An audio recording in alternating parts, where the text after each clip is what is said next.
Destiani Rambo Ayu Tarawandu dari kampus FTP Japa Makassar, Prodi Teologi. Di sini saya akan menjelaskan bagaimana cara menggunakan PBK untuk menafsir Alkitab. Apa itu penafsiran? Penafsiran dalam Alkitab adalah proses memahami dan menjelaskan makna dari teks-teks yang terkandung di dalamnya. Ini melibatkan lebih dari sekedar membaca kata-kata, tetapi juga berusaha untuk memahami konteks sejarah, budaya, bahasa, dan sastra di mana teks-teks tersebut ditulis. Tujuan utama penafsiran Alkitab adalah memahami kebenaran dari firman Allah dan menerapkannya dalam kehidupan sehari-hari. Apa itu PBIK? Perjanjian Baru Interlinear Yunani Indonesia menunjukkan bahasa asli, yaitu bahasa Yunani, dan terjemahan harfiahnya untuk memahami makna setiap kata. Konkordasi dan Perjanjian Baru membantu menemukan kata-kata di seluruh teks, mendukung perbandingan dan pemahaman konteks yang lebih luas. Berikut ini langkah-langkah melakukan penafsiran Alkitab dengan menggunakan buku PBIK. Yang pertama adalah doa. Berdoa meminta tuntunan Roh Kudus agar bisa menafsirkan ayat Alkitab. Dengan pertolongan Roh Kudus, penafsir bisa mengerti dan memahami firman Tuhan. Yang kedua, tentukan ayat firman Tuhan. Pilihlah salah satu teks ayat Alkitab atau nas Alkitab yang ingin ditafsir. Ketiga, gunakan PBIK. Gunakan PBIK dari Pendeta Hasan Susanto untuk membantu penafsir agar bisa memahami teks Alkitab. Sebagai contoh, saya akan memberikan langkah-langkah menafsir menggunakan PBIK. Pertama adalah berdoa, kemudian menentukan ayat.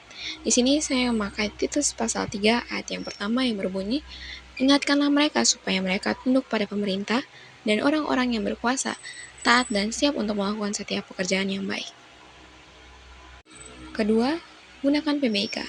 Terjemahan harfiah PBIK berbunyi, ingatkanlah mereka kepada pemerintah-pemerintah, kepada penguasa-penguasa, tunduk, menaati, untuk setiap pekerjaan baik siap adalah. Yang ketiga adalah menganalisis ayat. Jadi saya akan mengajarkan bagaimana kita menganalisis ayat. Nah, di dalam buku PBK ini setiap kata Yunani itu ada 4 urutannya. Yang pertama tulisan Yunani, yang kedua tulisan bahasa Indonesia, yang ketiga itu disebut dengan nomor lemah, dan yang keempat itu adalah kode atau nama program Gramcode. Nah, kata yang saya ingin sedikit yaitu kata upominesko yang berarti ingatkanlah. Di sini nomor lemanya itu menunjukkan U87 yang artinya bahwa U adalah nomor ke-20 dalam abjad Yunani dan 87 merujuk pada letak kata upominesko dalam PBIK yang kedua. Ya, di sini kita akan melihat bahwa nomor lemanya yaitu U87. Nah, kita akan cari di PBIK jilid 2.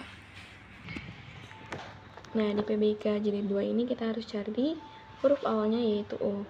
Nah, sedikit informasi bahwa huruf Yunani atau abjad Yunani dan abjad bahasa Indonesia itu sedikit mirip, jadi banyak tidak terlalu membingungkan. Nah, di sini U87 yang artinya mengingatkan atau mengingat. Di sini kata Yunani yang dipakai juga itu ada juga di Lukas 22 ayat 61, Yohanes 14 ayat 4 dan seterusnya. Sedangkan V2SPAN itu berarti verb, second person, plural, aorist, dan middle. Ini adalah tabel singkatan dan tanda yang digunakan dalam program Gramcode. Bagaimana menggunakan tabel Gramcode ini? Nah, tadi kan kita sudah mengetahui bahwa kode Gramcode-nya itu F2SPAM, maka huruf pertama yang kita cari itu F. Nah, F, kemudian 2, yaitu second person.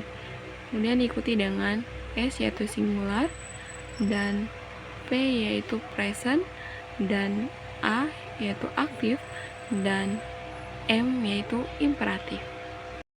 Kata kerja upominesko yang berarti mengingatkan atau mengingat dalam konteks ini mengacu pada tindakan mengingatkan jemaat tentang kewajiban mereka. Yang berikut yaitu orang kedua tunggal.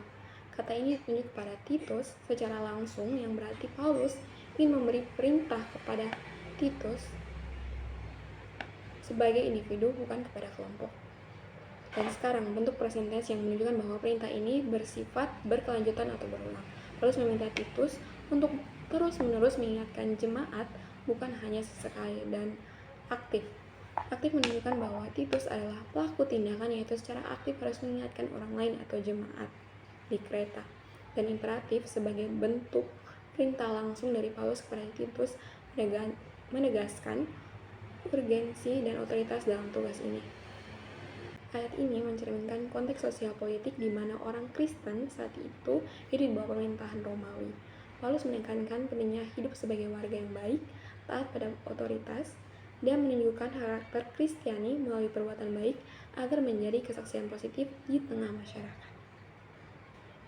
Nah, jadi tadi cara-cara menggunakan PBIK untuk menafsirkan ayat Alkitab. Mungkin dalam cara dan pemakaiannya kurang jelas, saya minta maaf, dan mungkin dalam penjelasan saya tadi itu ada kata-kata yang kurang tepat, saya mohon maaf. Dan demikian cara penggunaan PBIK, semoga membantu dan shalom.